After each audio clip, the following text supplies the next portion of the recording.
And I remember I'd done a hospital call late on a Thursday night, and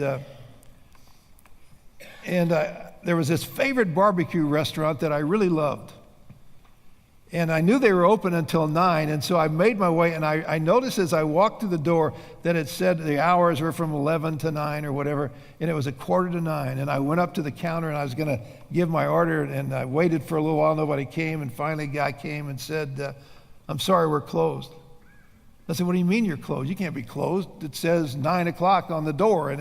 Well, the business was a little slow, so we closed early. I said, "You can't close early. I mean, it says 9 o'clock out there, and I'm hungry, and you're here, and I'm here, so why don't we eat?" And he said, "I'm sorry, we're closed." And I said, "You can't be closed. It's impossible to be closed because it says 9 on the door. You're here, the door was open, so you can't be closed." He said, "We're closed." So I said a bunch of stuff and walked out, hungry, dissatisfied, upset. Next day, my assistant came in and said, "There's a lady on the phone," and I took the call. She said, "Are you Reverend London?" And I said, "Yes." She said, "Were you in a certain restaurant last night at about 8:45?" I said, "Yes, ma'am."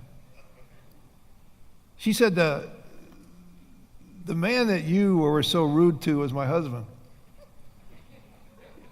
He's been watching on television every Sunday morning, and the other day he said to me, "If there was ever a pastor I thought I could trust, it would be him.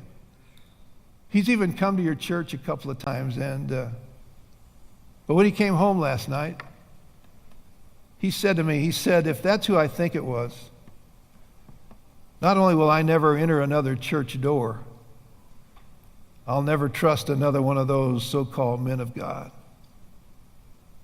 And she ended her phone call by just saying this: "Pastor London, I thought you'd just be interested in knowing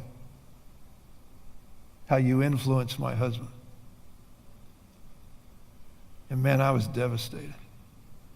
I went back and I tried to apologize, and he just gave me this blank stare. And a few months later, that man died. And I don't know, as I stand before you, I don't know if I was responsible for him going to heaven or hell. I don't know. I don't know what he did secretly with God. I don't have any idea. All I know is that in my selfishness and in my arrogance,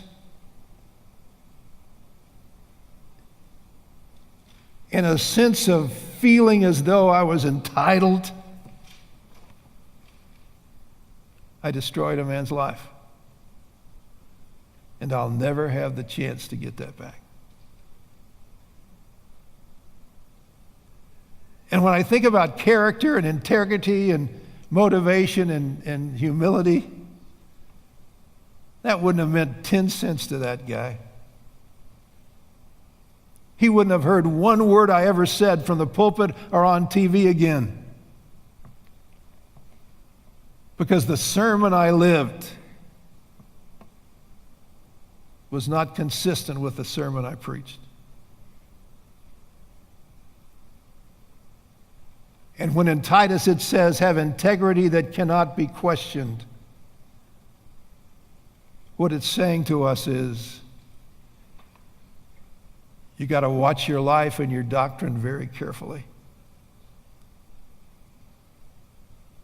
Because as Paul said to Timothy, if you watch your doctrine and your life carefully, not only will you save yourself, but you'll save your hearers also.